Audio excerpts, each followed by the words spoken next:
آج کی اس نشست کے ہمارے ساتھ کون ہے؟ جی السلام علیکم. وعلیکم السلام فیصل بھائی، میرا نام شیخ محمد عثمان ہے جی اور میرا تعلق میرا والی سے ہے جی اور میں ایک اوورسیز پاکستانی دبئی میں مقیم.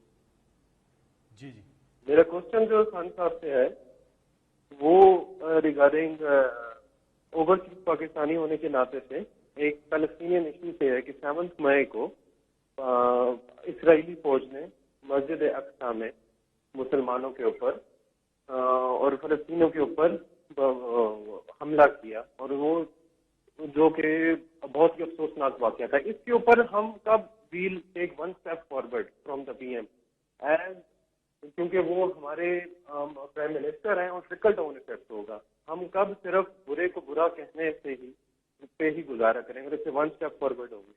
اور میرا دوسرا کوشچن یہ ہے کہ revival of agriculture graduate scheme.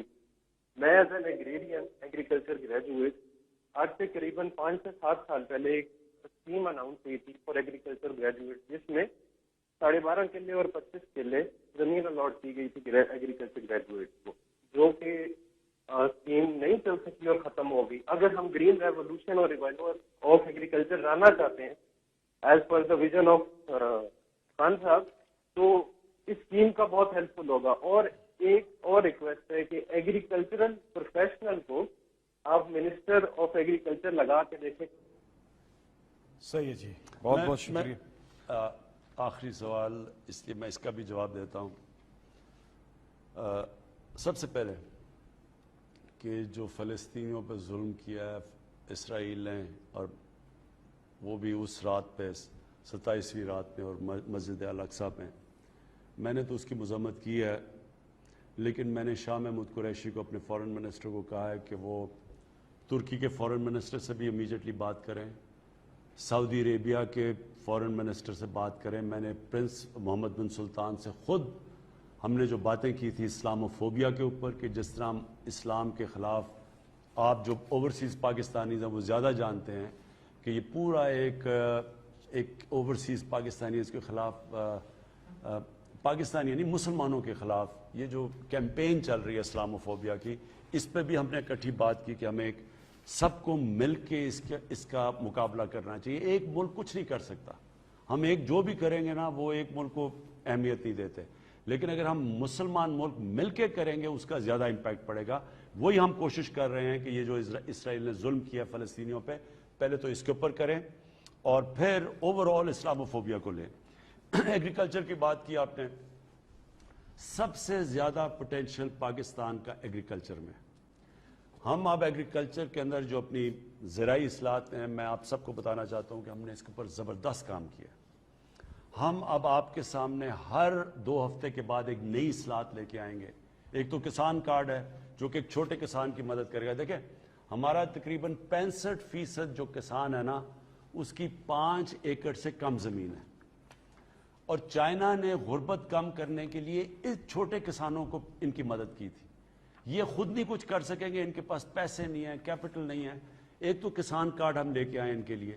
اس کے علاوہ اب ہم ان کو نئی ٹیکنیکس کے لیے پورا ایک ورک فورس، لیکن وہ ہم پرائیویٹ سیکٹر سے لیں گے تاکہ ان کو نئی ٹیکنیکس بتائی جائے. پھر سیڈ ڈیولپمنٹ کے لیے ہم اب پورا کام کر رہے ہیں، اپنی ریسرچ انسٹیٹیوٹس ٹھیک کر رہے ہیں، چائنا سے علیحدہ مدد دے رہے ہیں. ہم ابھی سے سوچنا شروع ہو گئے ہیں کہ جس ریٹ سے ہماری آبادی بڑھ رہی ہے ہمیں آگے بڑا مسئلہ پڑے گا. اب گندم ہماری اس وقت ریکارڈ ہو رہی ہے، اللہ کا کرم ہے، ریکارڈ گندم پیداوار ہوئی ہے، لیکن پھر بھی کیونکہ آبادی اتنی بڑھ گئی ہے وہ کم پڑ گئی ہے. 10 سال پہلے ہم نے ابھی ایکسپورٹ کرنی شروع کر دینی تھی، لیکن 10 سال میں ہماری آبادی اتنی بڑھ گئی ہے کہ ہمیں ابھی بھی امپورٹ کرنی پڑی ہے. لہٰذا ایک پورا اب ہم لانگ ٹرم پلان بنا رہے ہیں. پہلی دفعہ پاکستان میں لانگ ٹرم پلان کہ ہم نے کیسے اپنے قوم کے لیے اناج پورا کرنا ہے، کیسے اپنی ییلڈز بڑھانی ہے. اور سب سے بڑی بات یہ ہے کہ جو دودھ ہے، زیادہ تر دودھ پاکستان کے اندر اس کے اندر ملاوٹ ہے، بلکہ کئی ایسی جگہ دودھ کے نام پہ جو بیچ رہے ہیں وہ دودھ ہی نہیں ہے. وہ ہم نے جو ریسرچ کی ہے، تو پہلے تو یہ ملاوٹ والا دودھ یہ سب سے بڑا ظلم ہے، کیونکہ بچے پیتے ہیں، اس میں پروٹین ہوتی ہے، یہ ہم بہت بڑا ظلم ہو رہا ہے. اس کے اوپر پہلے تو ٹیسٹنگ شروع ہو گئی ہے، پنجاب میں کئی جگہ کے اوپر ٹیسٹنگ شروع ہو گئی. پہلے تو یہ ہو گیا، لیکن ہم نے اب دوسری چیز یہ کرنی ہے کہ اپنی جو ہماری جو گائے اور بھینسیں ہیں ان کی پیداوار بڑھانی ہے. اب یہ سوچیں کہ گائے جو چائنا کے اندر ہیں، یورپ میں ہیں، ان کی 6 گنا زیادہ وہ دودھ دیتی ہیں. تو ہم نے فیصلہ کیا ہے کہ ہم اپنی گایوں کا اگر ہم دگنا بھی کرتے تو تب بھی ہمارے پاس کافی دودھ ہوتا جاتا ہے. 6 گنا تو دور کی بات ہے. اس کے لیے ہم نے پورا پلان بنایا ہوا ہے کہ ان کی جینز ٹھیک کرنی ہے. باہر سے امپورٹ کریں گے سپرم تاکہ ہم اپنی گائز میں انسیمنیٹ کریں تاکہ ان کی پیداوار بڑھے. اس کا ہم نے پورا پلان بنایا ہوا ہے اور دودھ خالص دیں اپنے لوگوں کو. تو یہ بھی انشاءاللہ آپ کے سامنے لے کے آؤں گا. لیکن جو میں آخر میں اپنی قوم سے کہنا چاہتا ہوں، دیکھیں یہ اپنے ذہن میں ڈال لیں کہ 2 چیزیں ہیں جو اس قوم کو اٹھائیں گی. وہ 2 چیزیں ہیں جو کہ ہمارے نبی صلی اللہ علیہ وسلم نے مدینہ کی ریاست کی بنیاد رکھی تھی اس پہ. ایک تھی قانون کی بالادستی جو میں نے شروع کیا تھا اپنی، کہ طاقتور کو جب تک ہم قانون کے نیچے نہیں لے کے آئیں گے یہ ملک جو مرضی ہم کر لیں یہ آگے نہیں بڑھے گا. یہ شوگر مافیا جیسے لوگ بیٹھے ہوئے ہیں، جب تک ان کے اوپر ہم کاروائی نہیں کریں گے، اور ہر جگہ مافیاز بیٹھے ہوئے ہیں، ہر ادارے کے اندر مافیاز بیٹھے ہوئے جو چینج نہیں آنے دیتے کیونکہ وہ کرپٹ سسٹم سے فائدہ اٹھا رہے ہیں. تو قانون ہوتا ہے تو کرپشن ختم ہوتی ہے. پہلے کرپشن ختم ہوتی ہے اور پھر قانون نہیں آتا. پہلے قانون کی بالادستی ہوتی ہے. جب آپ طاقتور کو قانون کے نیچے لے کے آتے ہیں تو کرپشن ختم ہوتی ہے. جب آپ طاقتور کو قانون کے نیچے لے کے آتے ہیں تو ذخیرہ اندوزی ختم ہوتی ہے اور چیزیں سستی ہوتی ہیں. جب آپ طاقتور کو قانون کے نیچے لے کے آتے ہیں اور ایک سا سب کو قانون میں، تو میرٹ آ جاتی ہے سوسائٹی میں اور وہ قوم اٹھ جاتی ہے. اس لیے کوئی آج مجھے دنیا میں ایک قوم بتا دیں جدھر قانون کی بالادستی نہیں اور وہ خوشحال ہے. ایک قوم بتا دیں. اور ایک مجھے قوم بتا دیں جدھر کی قانون کی بالادستی ہے اور وہاں غربت ہے. ایک قوم بتا دیں. سب سے پہلے جو نبی صلی اللہ علیہ وسلم نے مدینہ میں خوشحالی بھی آئی. مدینہ کی ریاست میں ایک ایسا وقت آیا کہ زکوٰۃ لینے والا کوئی نہیں تھا، لیکن پہلے قانون کی بالادستی قائم کی جس کی جنگ لڑی جا رہی ہے، جو ہے تحریک انصاف کی جنگ ہے. یہ تحریک ہے، یہ مسلسل ایک جہاد ہے. اور دوسرا ایک فلاحی ریاست. اور یہ بہت ضروری ہے کہ ہم اپنے نیچے جو نچلا طبقہ ہے اس کو اوپر اٹھائیں. ایک تو قانون جب آپ میرٹ لے آتے ہیں تو وہ اوپر آ جاتا ہے. دوسرا ان کے لیے اسپیشل پیکیجز احساس پہ. ہم انشاءاللہ اسپیشل پیکیج، کسان کارڈ اسپیشل پیکیج آ رہا ہے. پھر ہیلتھ کارڈ جو انشاءاللہ اس ملک میں سارا ہیلتھ سیکٹر میں انقلاب لے کے آئے گا، وہ ہے ہیلتھ کارڈ.